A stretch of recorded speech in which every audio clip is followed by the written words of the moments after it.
ایک بچی کی شادی ہو رہی تھی یہاں جدہ میں سعودی عرب کے اندر، اس کو میک اپ کرایا گیا بڑے اچھے طریقے سے، بڑا مہنگا کتنے ہزار ریال کا میک اپ بنا، اور جب میک اپ سے اس کو خوبصورت سجا لیا، اتفاق سے اس خاتون کا وضو نہیں تھا اور مغرب کی اذان کا وقت ہو گیا،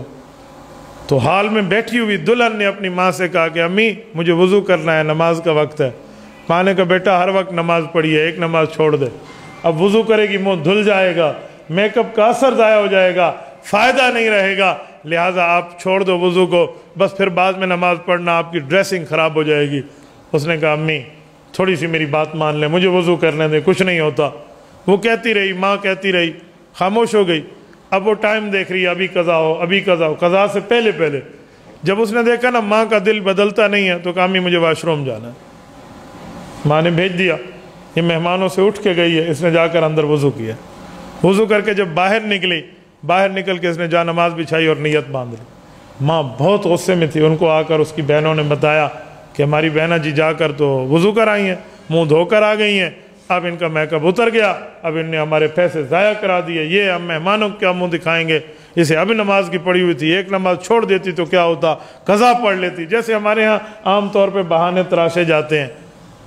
اب یہ اس انتظار میں ہے، یہ سلام پھیرے گی، ہم اسے کہیں گے تو شرم نہیں آتی، یہ کہیں گے وہ کہیں گے۔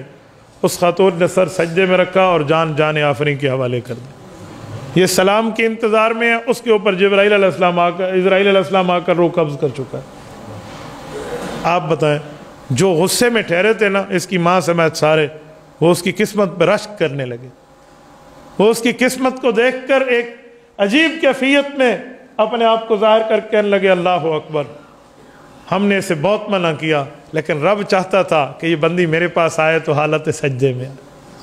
اس کی روح قبض ہو تو سجدے میں ہو، باوجود ہے کہ اتنا پیسہ گیا لیکن آخرت تو بن گئی نا۔ حدیث پاک میں ہے کما تموتون تبعثون، فرمایا جس طرح تم موت کے وقت حالت میں ہوتے ہو نا، یعنی جس ایمانی کیفیت پہ یا نعوذ باللہ جس بے ایمانی کیفیت پہ بندے کی موت آتی ہے، فرمایا کل قیامت میں اسی طرح تمہیں قبروں سے اٹھایا جائے گا۔ اللہ نہ کرے بندہ گناہ میں مبتلا اور موت آ جائے، کل قیامت میں جب وَإِذَا الْقُبُورُ بُعْثِرَتْ، قبریں اکھیڑی جائیں گی تو کیا حالت ہوگی، اور کوئی نیکی میں ہو تو اس کا یوں ہو جائے تو اس کا کیا سے کیا مقام ہوگا۔